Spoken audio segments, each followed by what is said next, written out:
I'll try to make it as quick as possible. I've been hearing since morning the linkage that we've been talking about between HR management and corporate governance. We can see these two things as separate segments.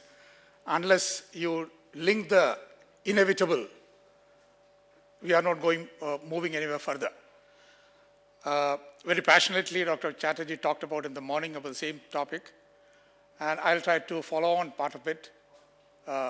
Same things we talked about earlier. Some of you remember Sumantro Ghoshal, a very famous author, researcher, consultant. Unfortunately, is no more. In his celebrated book, he wrote The Individualized Corporation, written along with Christopher Bartlett of Harvard Business School. He makes a very interesting statement.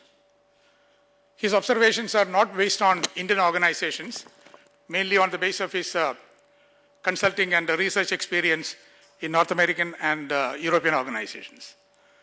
And he says the problem of modern organizations is that we have the latest management ideas, which he calls it as a third generation management ideas. First generation ideas improved on with the research, consulting and all that. Second generation, we have the latest third generation management ideas. The problem is we are trying to apply the third generation management ideas on second generation organizations. First generation manually operated organization. Now we have a second generation computer assisted organization. And the real problem, he says, we are trying to apply the third generation management ideas on second generation organizations which are managed by first generation managers. The managerial mindset, that is where the problem is. We have all the knowledge. How do we implement all these kind of a thing? I remember the institute I was working along with Professor Nair a long time ago. We used to have a program every year, a day and a half, all the chairman and managing directors of public sector banks assemble. Every year it used to be my time, 1 hour presentation on HR management. In one of the addresses, I addressed the group. We were coming out for a cup of tea. Mr. Talwar was the chairman of Union Bank at that time. He subsequently became deputy governor of Reserve Bank of India. He patted on my back and he said, Jacob, it was a very interesting session. And I said, thank you. So what? I said. I feel sometimes people like us are corporate entertainers, entertaining managers in the classroom talking about HR practices or HR models. Unless we go beyond the corporate entertainment, action-oriented HR management, if that is not done, we are still where we used to be. Let me start with this. This is what I'm going to cover in a very short presentation. We'll have a very, very quick, brief look at HR management. All of us know very, very quickly. Some of the emerging challenges which is affecting both HR management as well as corporate governance. We'll look at corporate governance, the imperative, and there also we have the challenges. And my primary concern is there a possibility of a linkage between these two? And if it is not possible, we will only talk about segmented approach. HR is good, HR will go on. Corporate governance is good, it will go on in this way.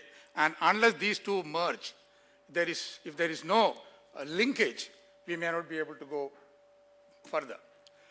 Very quickly, it's a distinct approach to employee management, which seeks to achieve the competitive advantage through strategic deployment of committed and capable workforce using an integrated array of cultural, structural, and psychological approaches. Now, this is exactly quickly what HR is all about. Now, like all aspects of management, well, we talk about marketing, we're talking about financial management, we talk about all other aspects of management. HR management is also continuously under pressure from the environment. And these are the primary challenges to which HR management also has to respond. These pressures work on this HR management process and will have a continuous effect, a domino effect on the management process. What are these challenges we talk about? I will not spend time on all of us know this. These are the challenges coming in. particularly in the last 18 and 19 years. Competition, work practices, changing customer orientations, technology, and value systems of the new workforce.